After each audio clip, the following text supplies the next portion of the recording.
The Carson City John Doe 2020, identified as Ronald Vincent Hendricks.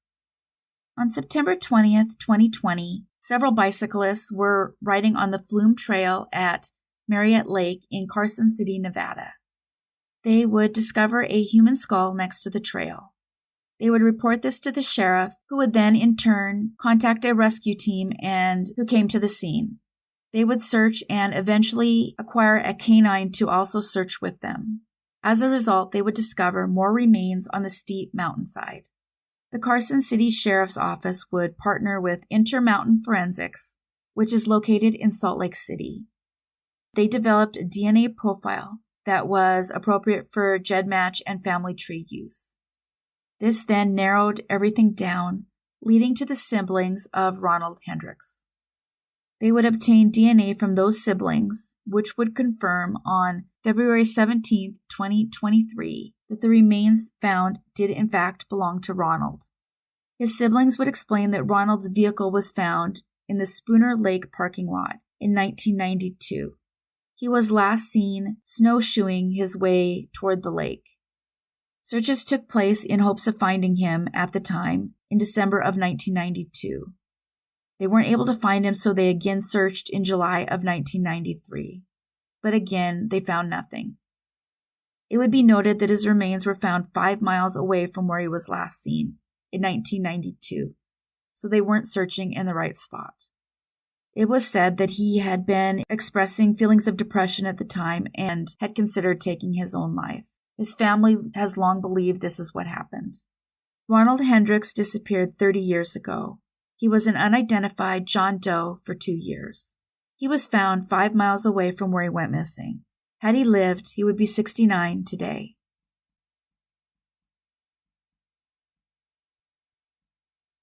The Carson City Jane Doe 2015, identified as Joyce Rodgers Annis.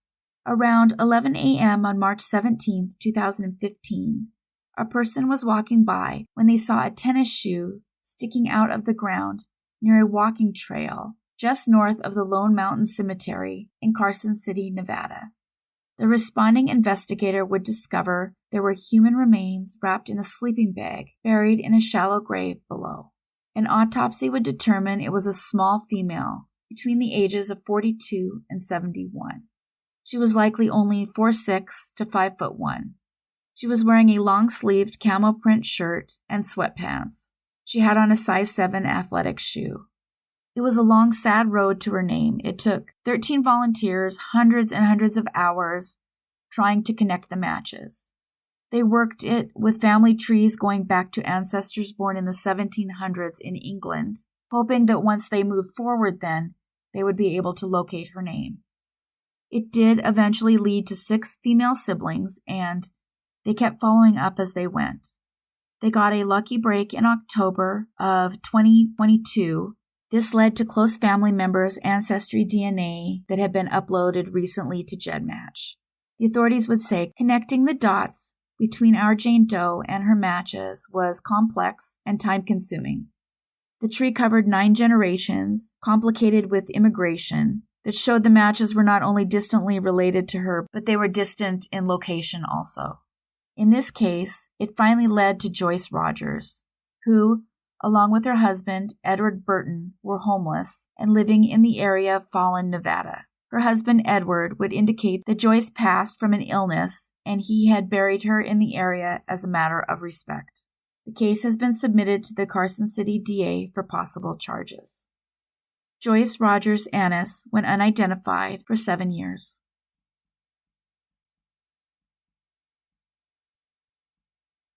The Longview John Doe, identified as Jade David Feigert.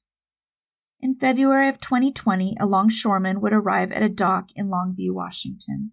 He would notice something wasn't right in the blackberry bushes near the dock. He would investigate and then call the sheriff. They would arrive and discover skeletal remains buried in blackberry bushes.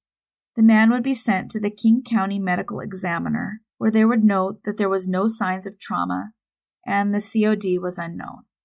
If anyone is concerned as to what my abbreviations mean here, for obvious reasons I can't always say everything on YouTube, So I've started a list of abbreviations that will be in the description of all newer videos.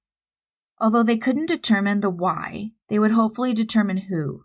They would employ a forensic odontologist, but they were not able to match dental x-rays with any missing person in the National Missing Person Database.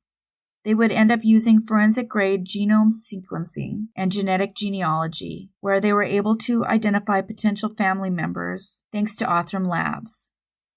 Law enforcement and detectives would then contact the family, learning that they had a missing family member named Jade David Feigert.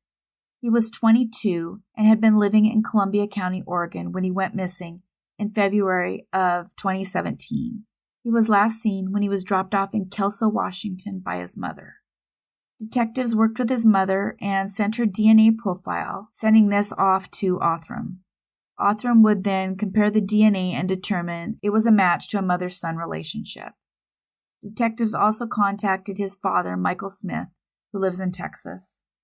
It's unknown exactly what happened to him. Jade was missing for 6 years, almost to the day, and was a John Doe for 3. Had Jade lived, he would be 28 today. He was found 20 miles away from where he went missing.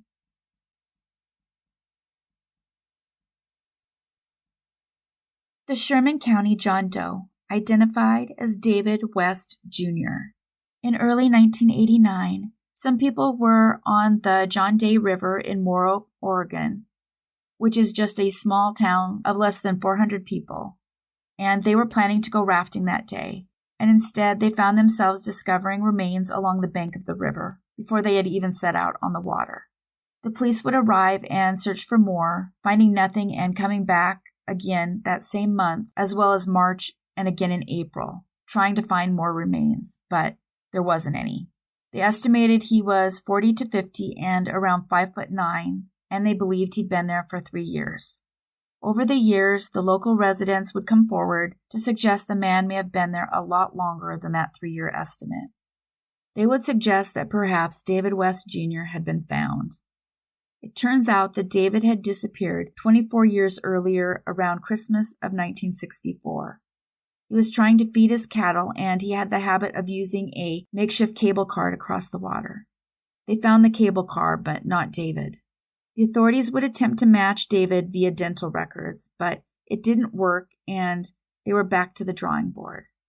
DNA would be extracted in 2010 and entered into CODIS, but there weren't any matches. It was April of 2022 when they would send some bones to Othram Labs in hopes that genetic genealogy would give the answers. They still believed it might be David, but of course that was just a guess. They did, however, have 2 of David's relatives come forward and provide their own DNA, and in February of 2023, it was confirmed that that DNA had matched. David West Jr.